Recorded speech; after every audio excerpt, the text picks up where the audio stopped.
A very good morning, dear children. Today we will start lesson number 8 in history, states after the Maurya Empire.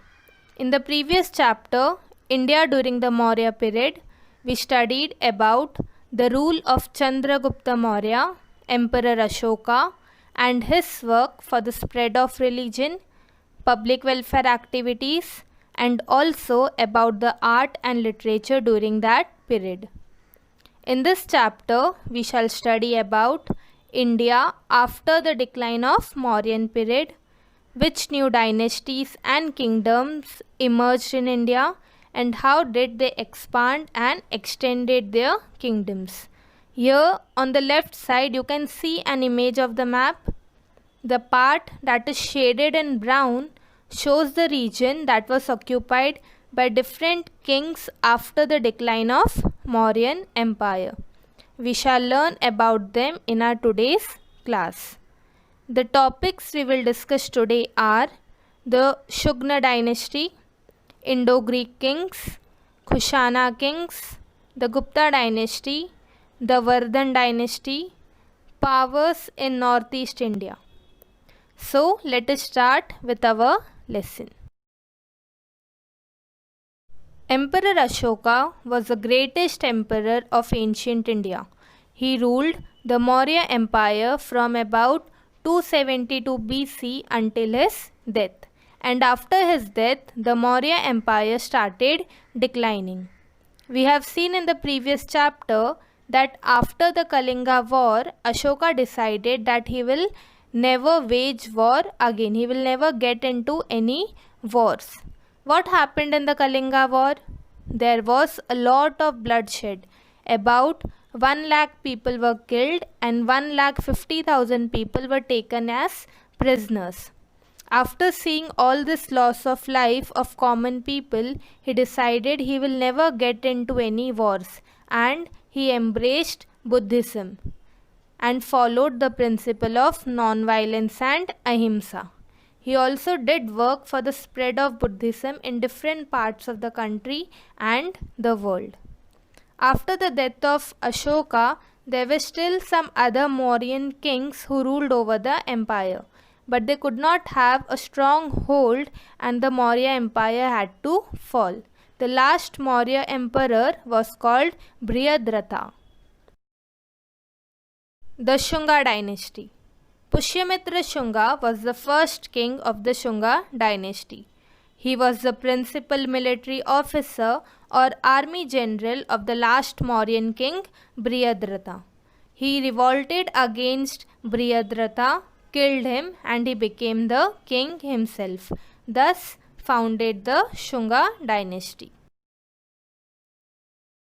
Next we shall learn about the Indo-Greek kings. Who were they, from where had they come, and why had they come to India? After the decline of the Mauryan Empire, the Magad region was taken over by the Shunga dynasty. In the northwestern part of the Indian subcontinent, there were several small kingdoms ruled by Greek kings. They were known as the Indo-Greek kings. The Indo-Greek kings had established their kingdom in the northwestern part of the Indian subcontinent. The coins minted by these kings are very important. An important characteristics of their coins is that they had a tradition of putting the picture of king on one side and that of a deity on the other side. What does deity means? Deity means God.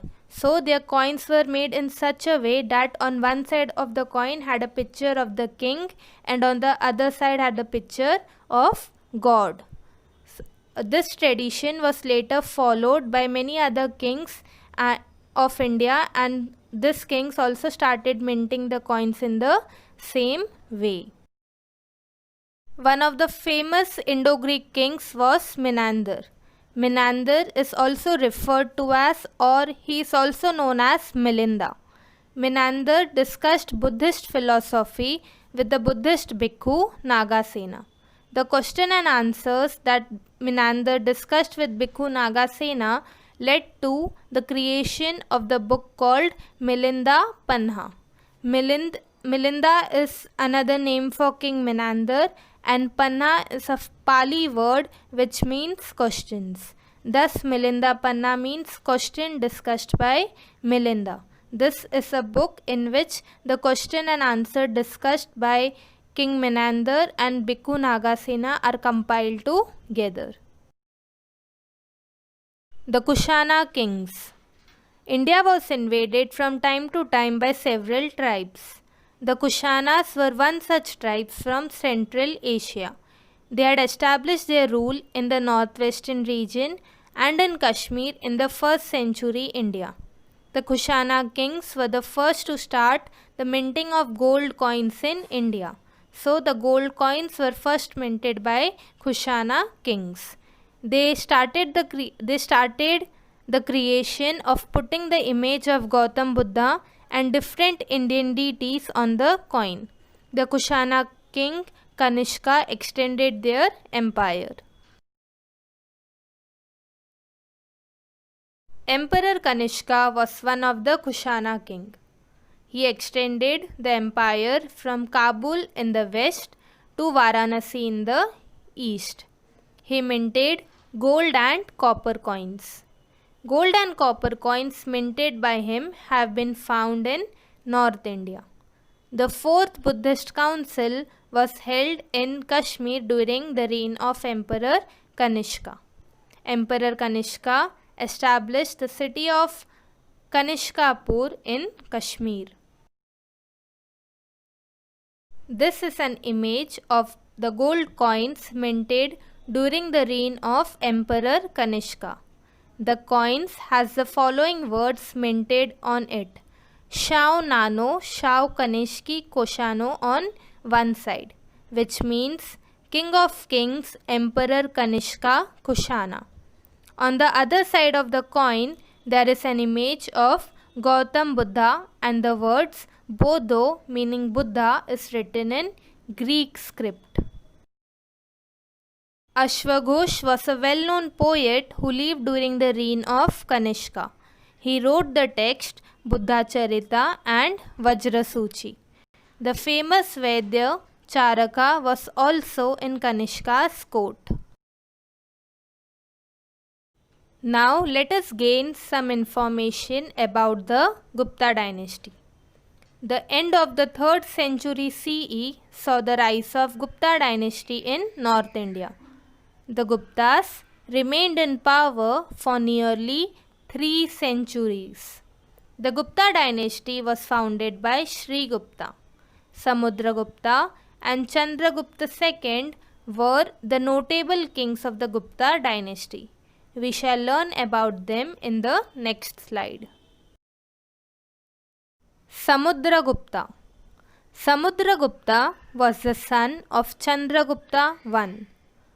The expansion of the Gupta Empire began during the reign of Chandragupta I. After his death, his son Samudragupta ascended the throne. Samudragupta defeated the smaller neighboring kingdoms and extended his empire further. During his time, the Gupta Empire spread from Assam in the east up to Punjab in the north. He had also conquered the eastern coastal region up to Kanchi in Tamil Nadu. Due to all his conquests and victories, his power came to be recognized everywhere. As a result, the kings on the northwestern frontier as well as those in Sri Lanka made treaties of friendship with him.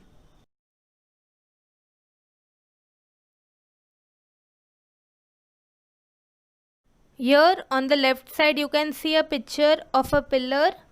This pillar is known as Prayag Prashasti and also as Allahabad Prashasti. This pillar describes Samudragupta's conquests and victories. It is written in Sanskrit. Samudragupta was also an excellent veena player. Veena is a musical instrument. He also minted coins. His coins had a variety of images engraved on them. In one of the coins, he is seen playing the veena. Chandragupta II. Chandragupta II was the son of Samudragupta. After Samudragupta's death, his son Chandragupta ascended the throne. He extended the Gupta Empire much further. He extended the empire towards the northwest of India. He won the regions of Malwa, Gujarat and Saurashtra. He established good relation with powerful Vakataka rulers in south by giving his daughter Prabhavati in marriage to Rudrasen II. The Iron Pillar at Mehroli. The Iron Pillar at Mehroli near Delhi is a structure 23 feet 8 inches in height and 16 inches in diameter. It was constructed by Chandragupta II. This pillar is famous for its non-rusted state. It has not rusted even in the course of last 1500 years. It is made of 99% iron. It is an excellent example of the metallurgical skill of the ancient Indian people. The inscription on the pillar bears the name of a king called Chandra. It is on this basis that the iron pillar is assumed to be of the period of Chandragupta II. The Vardhan dynasty. After the decline of Gupta power, many states emerged in North India. One among them was the Vardhan dynasty. Prabhakar Vardhan was the founder of Vardhan dynasty. He was the king of Thanesar, a place near Delhi. After his death, his son Harshvardhan ascended the throne. He expanded the Vardhan Empire up to Nepal in the north, up to river Narmada in the south, Assam in the east and Gujarat in the west. Harshvardhan had very good relation with Raja Bhaskar Varman of Kamrup. Kamrup is the old name for Assam.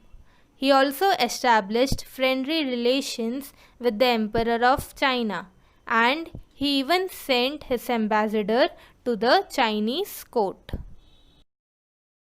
Harshvardhan's kingdom was very prosperous. Trade flourished during his reign. He did a lot for the welfare of his people. He spent a large portion of his revenue for the welfare and prosperity of the people. Every 5 years, he would distribute all his wealth among the people. Art and literature during the reign of Emperor Harshvardhan. Banabhatta was a poet in Harshvardhan's court. He wrote a biography of Emperor Harshvardhan. The texts provide information on the life and achievements of King Harshvardhan. Harshvardhan had become a follower of Buddhism, but he gave importance to other religions too. He wrote 3 Sanskrit plays. First is Ratnavali, Nagananda and Priyadarshika. Who was Yuan Chuang? Yuan Chuang was a Buddhist bhikkhu who had come to India from China during Harshvardhan's regime. He travelled to all parts of India. He stayed at the Nalanda University for 2 years. On returning back to his homeland, he translated many Buddhist manuscripts into Chinese. In one of his books, he also praised the people of Maharashtra. Powers in Northeast India.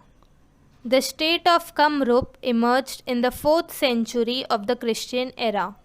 It was established by Pushyavarman. Kamrup is the ancient name for Assam. The epics Mahabharata and Ramayana use the name Pragjyotish for Kamrup. In the book The Periplus of Aetherian Sea, Kamrup is mentioned as Kirhadia or the region of Kirat people. The Kamrup kingdom extended in the Brahmaputra river basin, Bhutan, some parts of Bengal and Bihar. During the reign of King Bhaskar Varman, Yon Chuang had visited Kamrup. Thank you dear children for watching the video. In this chapter, we learnt about the different kingdoms in North India that emerged in the period after the Mauryas. Similarly, we also learnt about the situations in the northeastern part of India during that period. In the next chapter, we will get acquainted with the kingdom of the south of the same period. Thank you. God bless you all.